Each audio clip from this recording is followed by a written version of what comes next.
नमस्कार दोस्तों, मैं मंजीत सिंह स्वागत करता हूं टैक्स एंड एलआईसी कंसल्टेंसी में। आज एक और इम्पोर्टेंट वीडियो लेकर के आप लोगों के बीच उपस्थित हो गया हूं। आज का जो टॉपिक है फ्रेंड्स, वो हमारा एलआईसी का जीवन उमंग प्लान नंबर 745। जी हां फ्रेंड्स, प्लान नंबर 745 के बारे में डिटेल जानने को मिलेगा फ्रेंड्स। तो इसमें आपको क्या क्या जानने को मिलेगा वह पहले डिटेल जानकारी दे दे। तो फ्रेंड्स, इस पॉलिसी के बारे में, एलिजिबिलिटी के बारे में जानने को मिलेगा, टर्म्स के बारे में, अमाउंट्स के बारे में, rider example, premium paying, term rebate, sum of SU rebate, maturity benefit, grace period, surrender benefit, tax benefit और की फीचर, ये सारे के सारे डिटेल जानने को मिलेगा।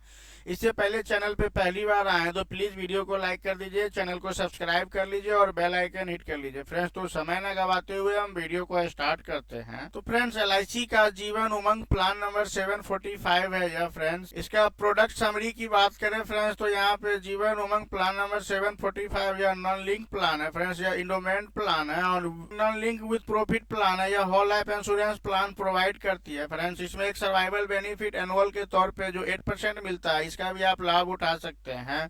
और इसमें 8% जो आपको सर्वाइवल बेनिफिट मिलता है, वह बहुत सारे लोग एज ए पेंशन प्लान के तौर पे भी जीवन उमंग प्लान को लेते हैं। तो आप एक पेंशन प्लान के तौर पे भी ले सकते हैं। यह प्लान का एक खास बात है कि यह 3G प्लान है। अगर आप अपने बच्चे के नाम पे ले, टैक्स में बेनिफिट मिल जाएगा और बच्चे को एक सर्वाइवल बेनिफिट पूरा होल लाइफ मिलेगा फ्रेंड्स। और उसका जो मैच्योरिटी है वह अगर अगले जनरेशन को मिलेगा, तो इसको आप 3G भी कहा जा सकता है। 3 जनरेशन के लिए प्लान ले सकते हैं। इसकी एलिजिबिलिटी की बात करें फ्रेंड्स, तो जो बच्चा 90 डेज का है उसको भी आप दे सकते हैं। मिनिमम एज एट एंट्री की बात करें तो, और मैक्सिमम एज एट एंट्री की बात करें फ्रेंड्स, तो अगर पीपीटी 15 साल के लिए लेते हैं तो 55 वर्ष के व्यक्ति को भी दे सकते हैं। अगर 20 वर्ष का पीपीटी लेते हैं तो 50 वर्ष तक के व्यक्ति को लिए लिया जा सकता है। अगर 25 वर्ष के टर्म पे लेता है, प्रीमियम पेइंग टर्म, तो आपको 45 वर्ष मैक्सिमम एज एट एंट्री होगा फ्रेंड्स। अगर 30 वर्ष के लिए लेते हैं तो मैक्सिमम एज एट एंट्री 40 वर्ष होगा। और मैक्सिमम एज एट मैच्योरिटी की बात करें तो यहाँ पे 100 ईयर्स है फ्रेंड्स। 100 ईयर्स तक आपको यह पॉलिसी रिस्क कवर प्रदान करती है। टर्म की बात करें फ्रेंड्स, तो यहाँ पे 4 प्रीमियम पेइंग टर्म है। 15 ईयर्स, 20 ईयर्स, 25 ईयर्स, 30 ईयर्स। और उसमें एज एट एंट्री की बात करें तो अगर 15 ईयर्स के लिए लेते हैं, तो अगर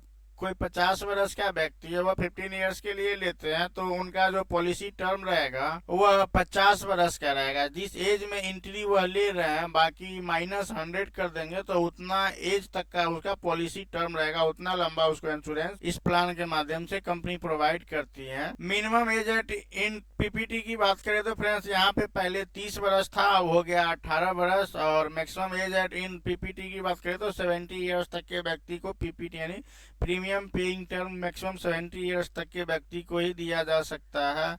उसके बाद फ्रेंड्स, अमाउंट्स की बात करें तो मिनिमम समय पे एश्योर इसमें आप 2 लाख रुपए तक का ले सकते हैं। मैक्सिमम समय पे एश्योर का कोई लिमिट नहीं है। एक्सीड यानी maximum accidental death disability benefit rider age at 70 तक के एज तक ही मिलेगा फ्रेंड्स। और उसके बाद और एक जानकारी दे दे यहाँ पे डिटेल में फ्रेंड्स, अगर सपोज कोई व्यक्ति है 0 ईयर्स के बच्चे है और उसको एक्सीडेंटल डेथ बेनिफिट राइडर तो नहीं मिलेगा, उनको तो प्रीमियम वेवर राइडर मिलेगा। अगर कोई 18 ईयर्स का व्यक्ति है और वह लाभ लेते हैं accidental death disability benefit rider को, तो वह जितने टाइम तक पीपीटी लेंगे, प्रीमियम पेइंग टर्म रहेगा उनका, उतना ही टाइम तक maximum accidental death benefit rider. इसमें चारों राइडर अवेलेबल है, यानी accidental death disability benefit rider, critical illness rider, premium waiver rider और टर्म इंश्योरेंस राइडर भी अवेलेबल है। चारों राइडर अवेलेबल है। इसमें से जो जरूरी लगे उसका आप लाभ उठा सकते हैं। एक एग्जाम्पल से समझते हैं। एक मिस्टर मंजीत सिंह है, उनका एज 30 ईयर्स है और वह 5 लाख रुपीज का पॉलिसी लेते हैं। प्रीमियम पेइंग टर्म की बात करें फ्रेंड्स, तो अगर वह ईयरली मोड में लेते हैं तो उनको 28,572 रुपया पे करना पड़ता है फ्रेंड्स। यह जो प्रीमियम पेइंग टर्म है वो आफ्टर सेकेंड ईयर है। फर्स्ट ईयर पेमेंट की बात करें फ्रेंड्स, तो यहाँ पे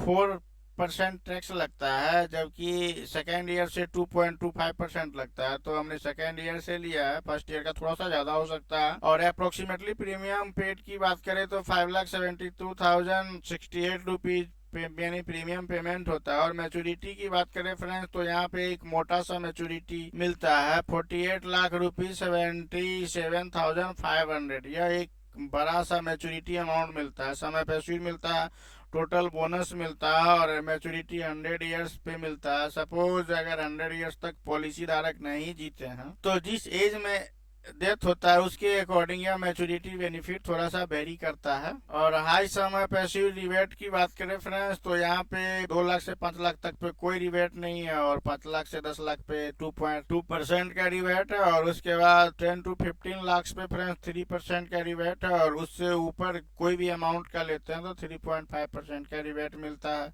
रिबेट की बात करें फ्रेंड्स, प्रीमियम पेइंग मोड पे भी रिबेट है। यहाँ पे अगर ईयरली मोड में लेते हैं तो 2% का छूट मिलता है, हाफ ईयरली में 1% का, क्वार्टरली और मंथली में कोई छूट नहीं मिलता है। ग्रेस पीरियड की बात करें फ्रेंड्स, तो इसमें आप पॉलिसी का ग्रेस पीरियड हुआ होता है जब आपको जो ड्यू डेट होता है उससे 30 दिन का एक्स्ट्रा टाइम मिलता है, उसी को ग्रेस पीरियड कहा जाता है। ग्रेस पीरियड के दौरान अगर डेथ होता है तो पूरा क्लेम मिलता है फ्रेंड्स। तो इसमें ग्रेस पीरियड 30 डेज का दिया हुआ है, ईयरली, हाफ ईयरली और क्वार्टरली मोड में, और मंथली मोड में दिया हुआ है 15 डेज का। सरेंडर पीरियड की बात करें फ्रेंड्स, तो 1 साल का फुल्ली पेमेंट कर देने के बाद आप सरेंडर कर सकते हैं, लेकिन इसमें आपको फाइनेंशियली बहुत सारा नुकसान होगा, तो सरेंडर न करे तो बेहतर रहता है फ्रेंड्स। ऑन सर्वाइवल बेनिफिट की बात करें तो यह लाइफ टाइम आपको 8% मिलता है, जो कि सर्वाइवल बेनिफिट के रूप में आप इसका लाभ उठा सकते हैं एज ए पेंशन के रूप में। डेथ की बात करें फ्रेंड्स, तो डेथ 2 तरीका से है फ्रेंड्स। अगर पॉलिसी का प्रीमियम पेइंग टर्म के दौरान डेथ होता है तो उस टाइम में एक अलग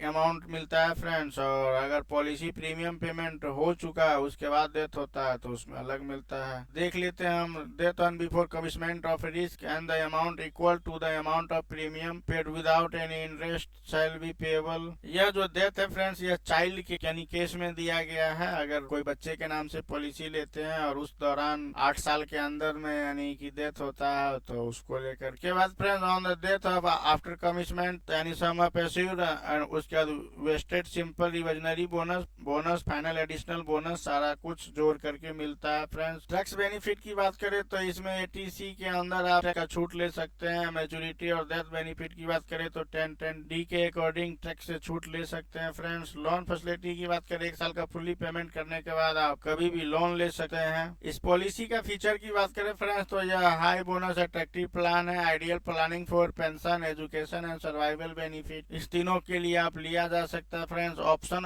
and available death, disability, critical illness, ये सारे के सारे राइडर अवेलेबल है इसमें। सेटलमेंट ऑप्शन में डेथ बेनिफिट भी आप ले सकते हैं इसमें। 10 year, 5 year, 15 year. Premium paid की बात करें फ्रेंड्स, तो इसमें आपको एटीसी में छूट मिल जाता है। मैच्योरिटी अमाउंट आपको 10(10)(d) में छूट मिल जाता है। तो यह था फ्रेंड्स हमारा LIC का जीवन उमंग प्लान नंबर 745 के बारे में। यह वीडियो कैसा लगा, किसी तरह का कोई सवाल है तो कमेंट करके पूछ सकते हैं। मिलते हैं अगले वीडियो में, तब तक के लिए बाय, जय हिंद।